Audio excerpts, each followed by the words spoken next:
Kiyim-keçək insanның güzəllik zövqінің asasi ifadəsi olub, Uyğurlarning kiyinish, yasinish tariximi uzaq tarixqa ega.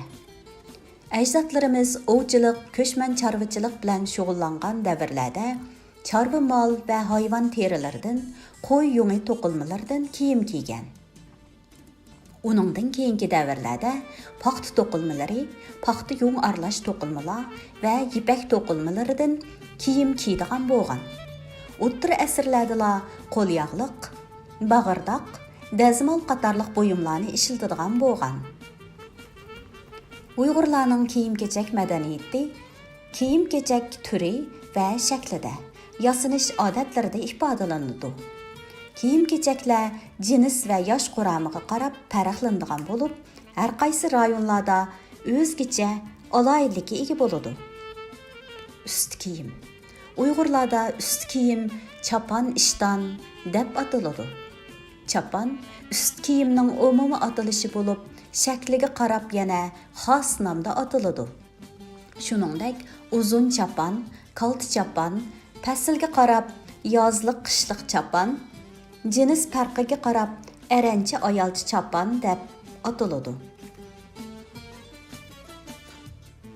Aranchi chapan shakliga qarab yaktak, to'n, pashmat, nimcha va palto qatorliqlarga bo'linadi. Ayolchi chapan nimcha chapanga o'xshab ketadi. Odatda chakman, kimxab, tovar va ta'tillar qatorliq raqlardan tikiladi.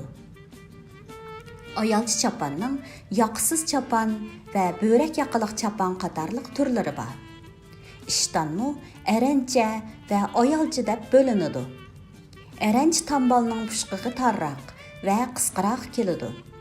Ayolchi tambal pushqig'i kengroq va ho'shqig'icha uzunlikda bo'ladi. Üst kiyim ichiga ko'nglak va yaktak kiyiladi.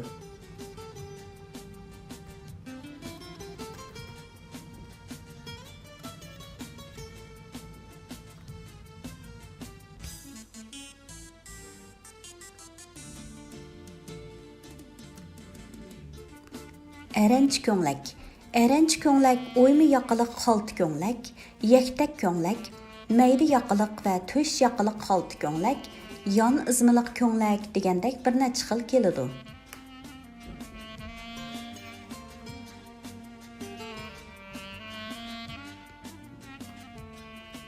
Ayolchi ko'nglakmi to'n yaqiliq ko'nglak, o'ymi yaqiliq xalta ko'nglak, mayda yaqiliq tuz va purmi ko'nglak degandek bir necha xil keladi.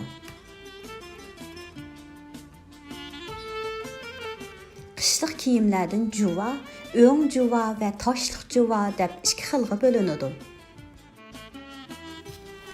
Oq yaktak. Baqasam to'n. Tik yaqiliq chapan. Kimxab chapan. Pashmat chapan. Jilitga.